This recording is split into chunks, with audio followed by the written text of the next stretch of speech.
বিশ্ব নেতাদের সুরক্ষায় বিশেষ নিরাপত্তা বিরাজ করছে নিউ ইয়র্কে।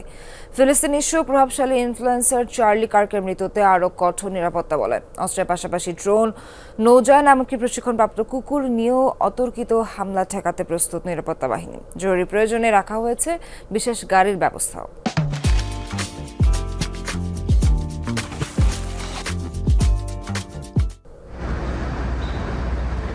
চলছে বিশ্ব নেতাদের সবচেয়ে বড় আসর, জাতিসংঘের সাধারণ অধিবেশন। তাই নিরাপত্তার এই কড়াকড়ি নিউ ইয়র্ক জুড়ে।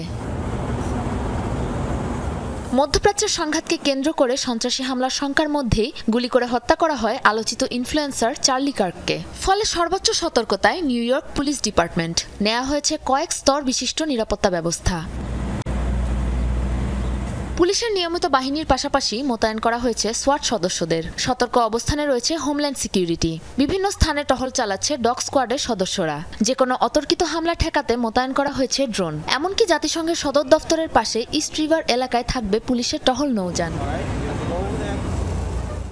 এদিকে নিউ ইয়র্কের একটি বিশাল টেলিযোগাযোগ নেটওয়ার্ক ভেঙে দিয়েছে সিক্রেট সার্ভিস। তদন্তে জানা গেছে সাধারণ অধিবেশনের সভায় সম্ভাব্য হুমকি হিসেবে চিহ্নিত হয়েছিল এ নেটওয়ার্ক। জব্দ করা হয়েছে ৩০০টিরও বেশি সার্ভারের ১০,০০০-এরও বেশি সিম কার্ড। নিরাপত্তার জন্য জাতিসংঘের সদর দফতর এবং এর আশেপাশের এলাকাগুলোয় নিয়ন্ত্রণ নেওয়া হয়েছে জনসাধারণ এবং যান চলাচলও।